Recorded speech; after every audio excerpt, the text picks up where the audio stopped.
Hello, I'm June Edwards, and this is Senior Topics, and I'd like to welcome all of you to the meeting for our Senior Topics class. And this is for the fourth week of January. I hope that you're doing well. Um, and I have a story about getting vaccinated this week to tell you. It was totally unexpected how it happened to me. And I'm hoping that all of you have received your first vaccine by now as well. Okay, so let's take a look first at the January calendar. So for the fourth week, I'm going to start with the 24th of January. It's Eskimo Pie Day.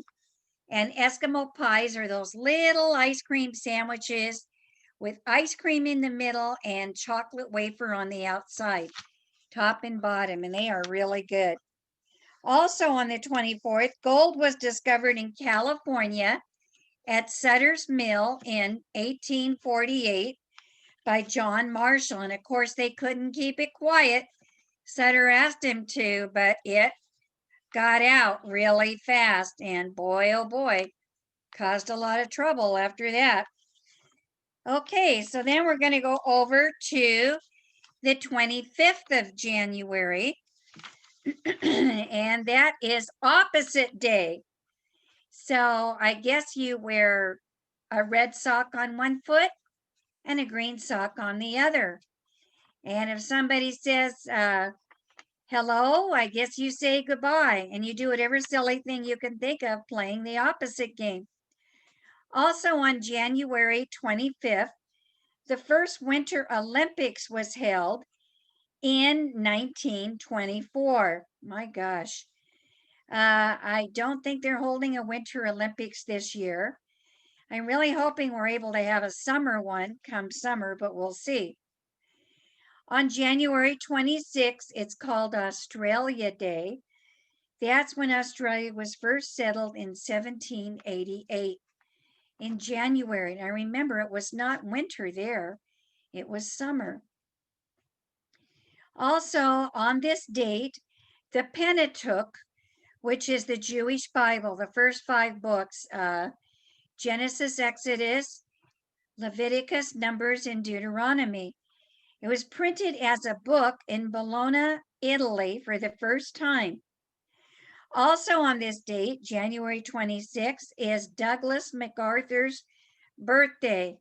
He was a famous general in World War II, and he was born in 1880. That's what it was. So by the time World War II came, he was already in his upper 50s, headed for 60.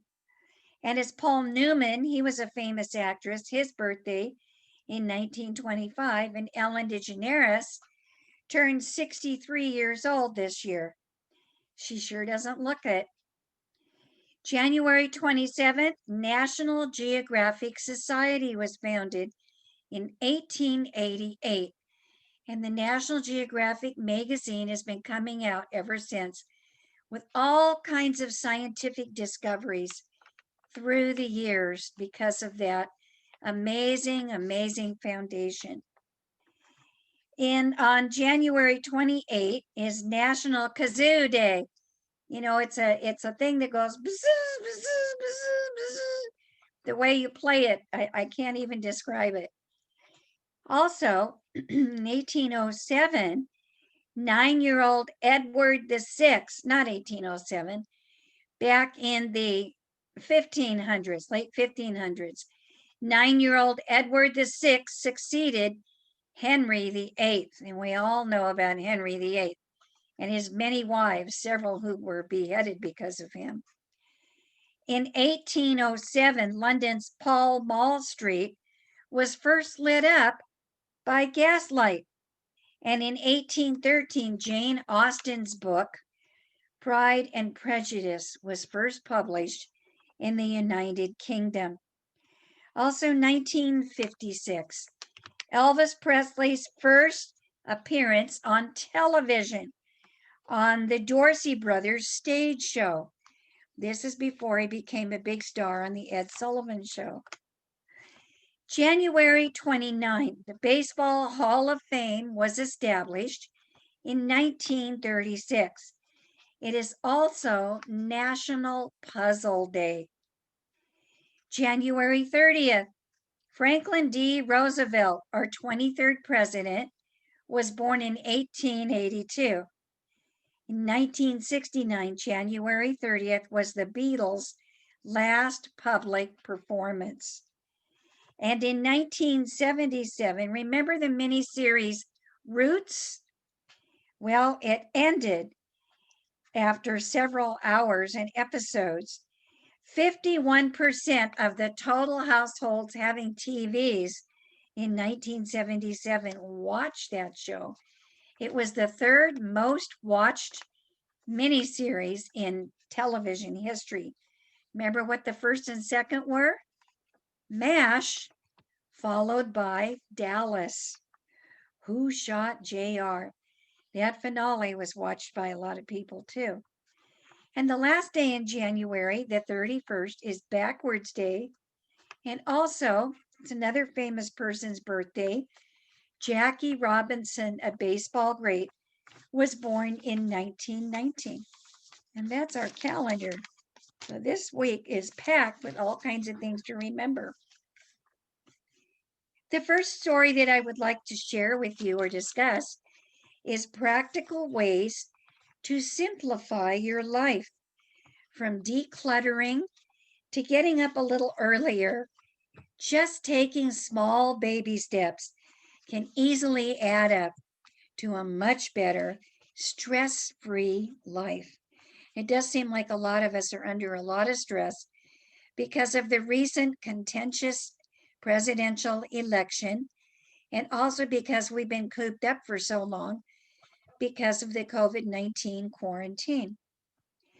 Well, a poll conducted recently on Twitter reveals that about 44% of the respondents said they would be willing to take a 10% pay cut in pay if they could work at home permanently to spend less time commuting and more time with their families.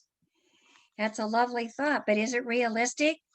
Cutting your salary by 10% or cutting your Social Security or your retirement pension by 10%? Well, there are other things you can do to make your life less complicated. The first one is declutter. Now, I know when you moved into your senior facility, you had to get rid of a lot of things, a lifetime of possessions, many of them with special meaning for you. So you are already on the way to decluttering. But it's amazing how a 1 or 2 bedroom apartment or even a studio can get cluttered up again without hardly any effort on our part. De-junking your life. That's a new term. De-junking.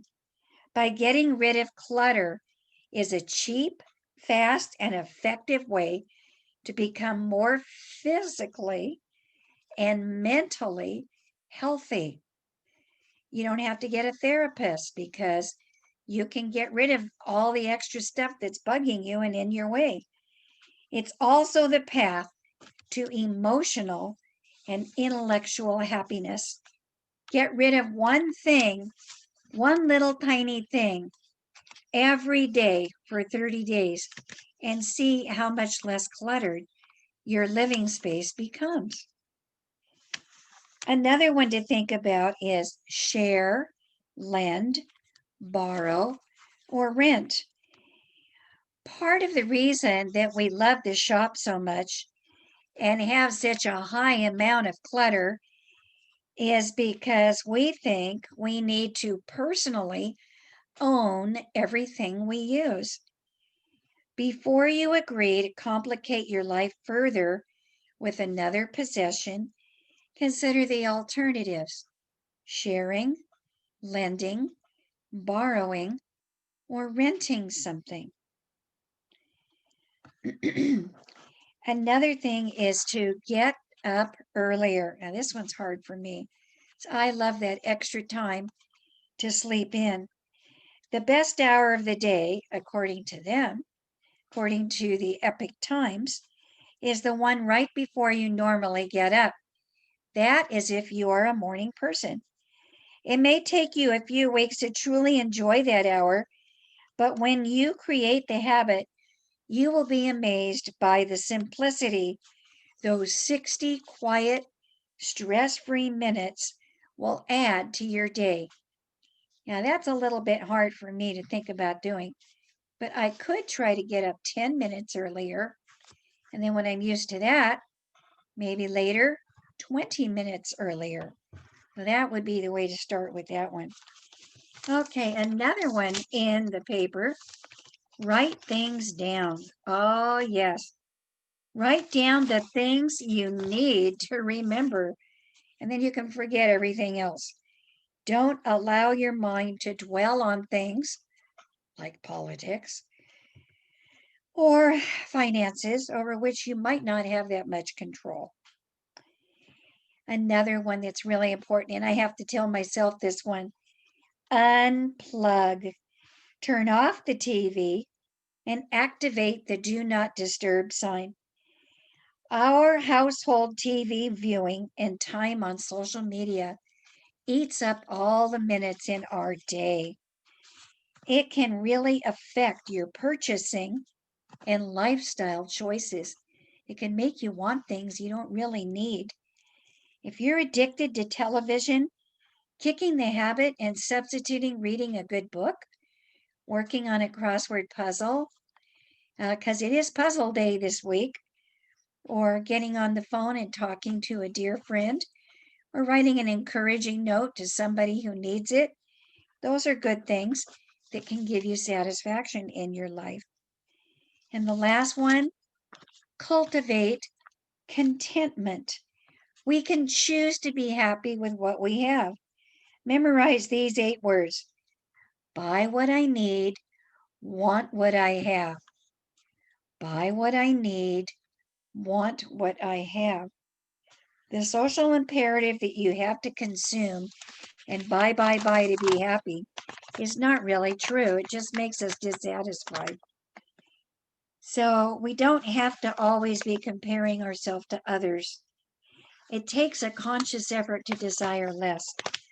Now, I'm not pointing any fingers. Remember, if I was pointing a finger at you, I've got 4 fingers pointing back at me. So these are all things that all of us can work on together. And now I wanted to show you something about the coldest temperature ever recorded in California and what the winter trends are like right now. Here's a beautiful picture to remind us of what's up there in the mountains right now. My grandkids and my daughter and her husband went up there and went sledding up at Big Bear this past weekend as the snow was falling, and really, really enjoyed it. You know, temperatures do plunge below 0 degrees in every continental United States. The coldest temperature ever recorded in California. Well, according to the Weather Channel, it was minus 45 degrees below 0. It happened in Boca, California on January 20th, 1935. Right now, the temperature is down in the 20s up in our nearby mountains. Well, if that sounds cold, get this. The coldest temperature ever recorded in our country was in Alaska 48 years ago. It was 80 degrees below 0. Whoa. Ooh. In Prospect Creek near Fairbanks. The coldest temperature recorded in the continental U.S. was 70 degrees below 0 at Rogers Pass, Montana in 1954. Well, the coldest temperatures in the southeast pale in comparison to the mountains in the west and the Great Plains, and also in upper New York State and the New England states. They had Oh, 3 feet of snow in one night back on December 22nd in 2020, just a little while ago.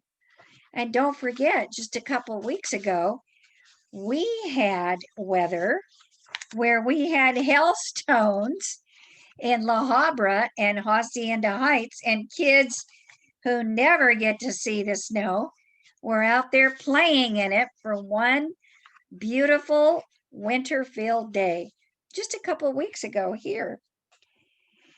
Well, let's see. What else have we got to tell you about it? If you are going on Canvas, especially the activity director, I embedded a video from YouTube that shows all the work that people have to go to who live in the snowy areas. You know, the snow looks so beautiful, but oh, it's a lot of work. Isn't that a lovely picture? But who had to shovel out the sidewalks and the driveway and make sure that you have all the extra clothes to stay warm? So, sub-zero temperatures and similarly fierce chills are expected this week in Michigan, Illinois, Wisconsin, and Ohio as the polar vortex blasts Arctic winds south. Many states are going to feel more like the Arctic or Antarctica, only colder. 75% of our continent is expected to see temperatures fall below freezing this week. So enjoy our sunny, even if it does rain a little bit, Southern California weather. Hey, we don't have to shovel outside anymore. We don't have to sprinkle salt on the road so we don't slip in black ice. There are some blessings living where we live. Okay, the next story that I want to share with you is about puzzles. Let me get my watch here. I want to make sure I don't go over on my time. Okay, now Puzzle Day is in just a few days. It's on the 29th of January. So it's coming up. Usually the senior facilities have a 1,000 piece puzzle going on somewhere. But do you know the history of how puzzles got started? Well, there have probably been puzzles for a long time. You know, the Chinese have had tangram puzzles where you have to fit certain pieces together to make animals, flowers, all kinds of objects. That's been around for several thousand years. And Sudoku, which comes from Japan, it's a way of playing with numbers and solving number puzzles. Those have been around too. But what about jigsaw puzzles? You know, jigsaw puzzles that you buy in a box at Target. Well, the first jigsaw puzzle was produced around 1760 by John Spilsbury, a London engraver and map maker. He mounted one of his maps on a sheet of hard plywood. He cut around the border of the countries using a fine bladed marquetry saw. The end product was an educational pastime, and it became an aid in teaching geography to British school children. The idea caught on, and until about 1820, jigsaw puzzles remained mostly educational tools.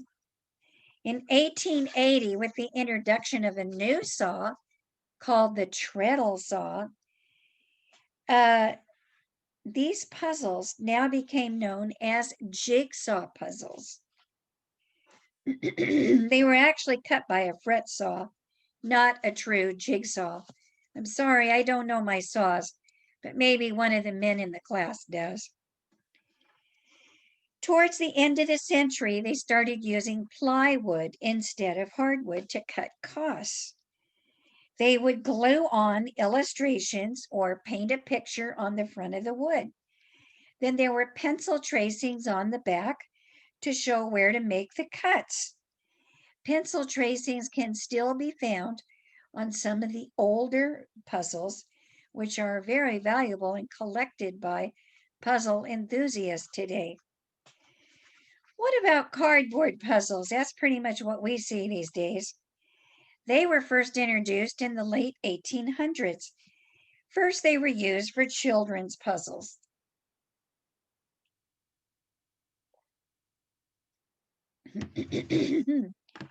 They were actually also cut with jigsaw. But then, because they were cardboard, they came to be cut with a die cut, which is thin strips of metal with sharpened edges, like a gigantic cookie cutter, twisted into intricate patterns and fastened to a plate.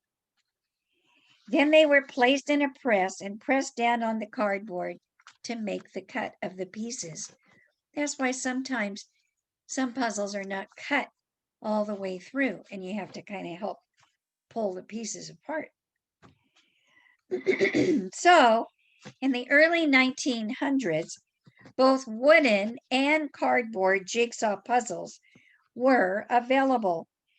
Wooden puzzles still dominated because manufacturers were convinced customers would not be interested in cheap cardboard puzzles. Of course, they could make more money off wooden puzzles, which sold for $1, than cardboard puzzles, which sold for 25 cents. The golden age of jigsaw puzzles came in the 1920s and 30s. The United States and England produced a wide range of puzzles with sentimental scenes. New technologies from the railroad and shipping pictures, and new marketing strategies for getting the puzzles out to the public.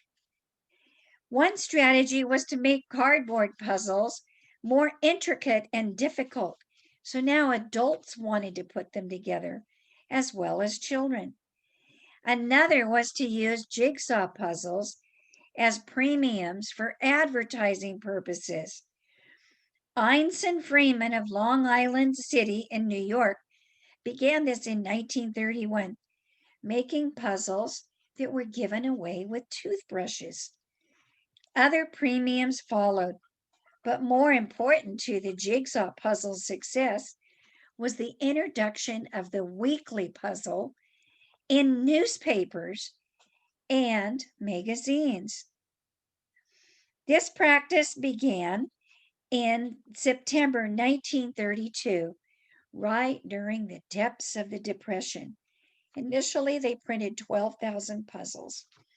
Before you knew it, they were printing 100,000, then 200,000. Sorry, the air is really dry right now. I'm hoping for more rain this week.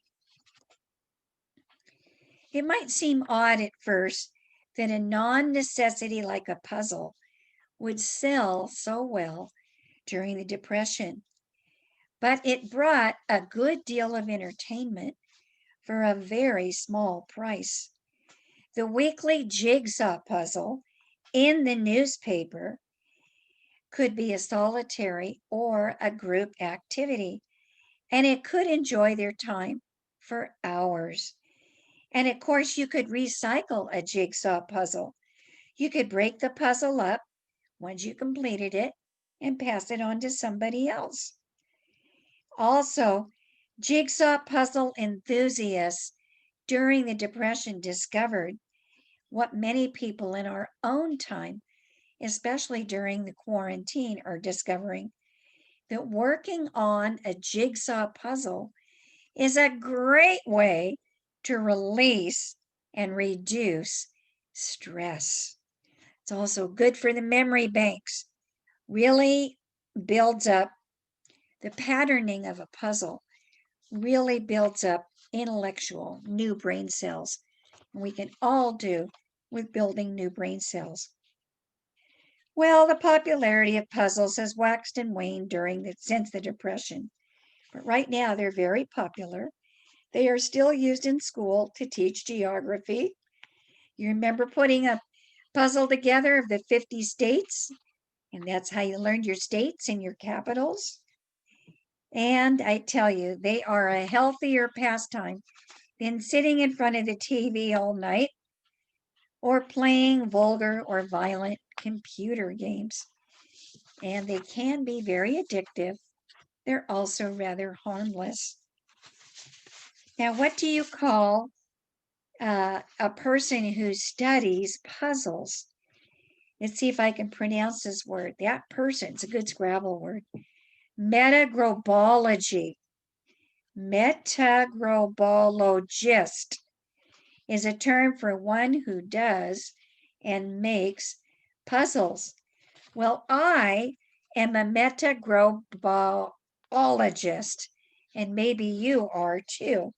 There's even groups you can join, like the World Puzzle Championship, the National Puzzlers League, and Raven Chase. There's also puzzle hunts, such as the Maze of Games. And there's so many different kinds of puzzles, including the ones I mentioned. There's the Rubik's Cube, there's Sudoku, which is Japanese, the Tangram, there's crossword puzzles, there's word searches. Oh, there's more than that. There's the regular cardboard puzzles we put together. There's three-dimensional puzzles. There are chess puzzles using chess pieces. And you know, they can come from serious mathematical or logistical problem solving. There's also story problems where you have to find something out. Now, I've got something I wanted to show you. Here's a puzzle where you have to find 5 stars in this picture. Can you see the 5 stars? 1, I'm looking, 2, 3, 4, 5. Did you find them? Do you see the 5 stars? You just did a type of picture puzzle. Now here's another one. A word search. Can you find the word sand? What other words? Ocean. Can you find the word shell? How about the word wave? And these are word searches. And then there's catalogs. This is a catalog that shows jigsaw puzzles and they're history puzzles. I don't know if you can see Civil War, Washington crossing the Delaware, American Revolution, historic Virginia, historic Pennsylvania, North Carolina, the Wild West, and the Declaration of Independence, and an Egyptian puzzle. There's many, many more kinds of puzzles that you can learn to do. Now, in closing, I want to tell you about my vaccine miracle. You are fortunate in that CVS and other health organizations are coming to you and giving you the vaccine in your facility. For me, if you're 65 and older, you have to register. For Orange County, you have to be on Othena.com. I found out there were 237,000 people ahead of me waiting to get an appointment.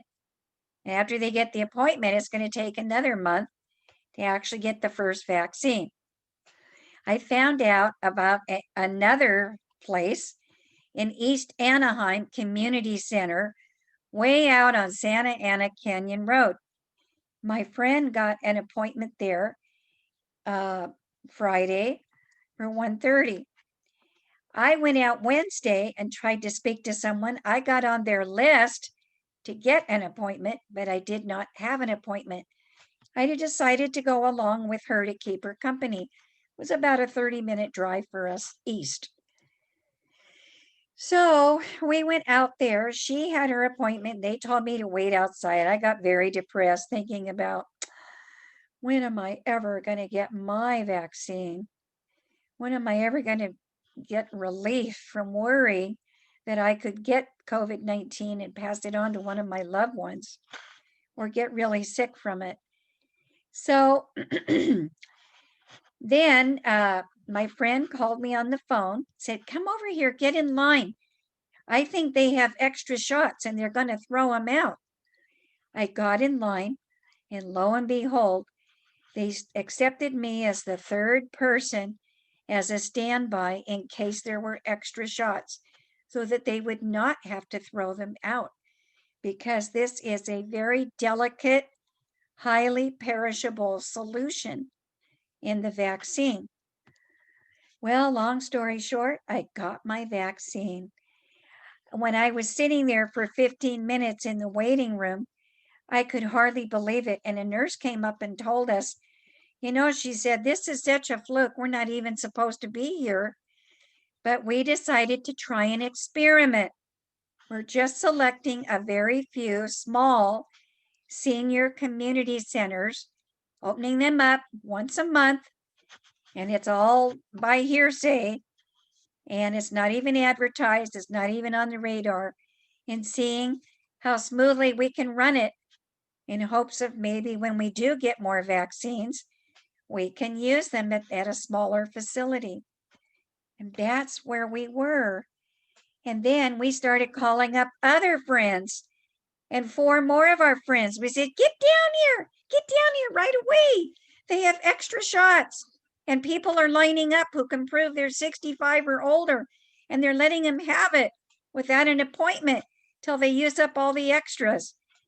And I had one friend who was able to get the shot at 4:30 in the afternoon because, God bless them, the nurses and the volunteers and the paramedics stayed late because they saw how desperate we were.